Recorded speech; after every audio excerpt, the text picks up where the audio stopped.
I made a short a couple of weeks ago titled Armada's Secret Weapon, about a character he secretly trained in Sweden just so he could beat Hungrybox, but I actually didn't tell the whole story.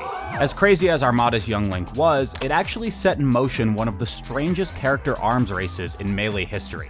Let me explain. Also, if you want to see more Melee on your feed like this, you should totally subscribe. Anyway, as you may already know, Armada broke out the young Link for the very first time at Pound 5 in 2011, and he won. He won their next and only other set for 2011, then Hbox narrowly took one match at Apex 2012 with his Jigglypuff, but lost again at the same tournament. In Hbox's mind, the Puff just wasn't cutting it. Fast forward 1 year, and we're at Apex 2013, and they're at it again. Except this time, Hbox has a secret weapon of his own. And so he asked for a double blind, or to pick their characters at the same time so that neither player knows their opponent's character in advance. In practice, this rule is often ignored, but players always reserve the option to force a double blind. Hbox gets it, and you can see him pop off. It is his turn to catch Armada by surprise. So, who's it gonna be? Has he trained a fast-paced space animal to pummel the young Link, then force Armada back onto his main? What about something like a Marth or a Sheik, a character not as floaty as Jigglypuff, but one that could maybe hang with both of Armada's characters, Ness. He picked Ness.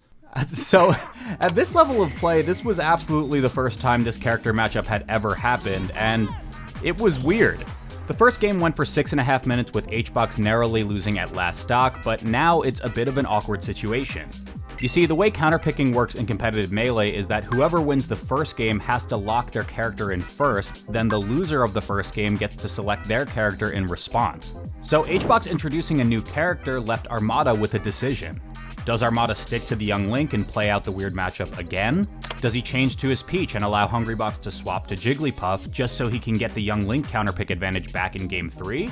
Well, Armada elects to stay young Link, and Hbox sticks with his Ness in suit, which leads to yet another bizarre moment. With 2:40 left on the clock, Hbox gets a back throw, a KO option for Ness, which can end Armada's last stock, especially because it seems like Armada DI'd hard to the left towards the blast zone. Except, the throw launched Armada into an errant Shy Guy, a completely random stage element, which bumped Armada just enough to allow him to live and take back the game. Yes!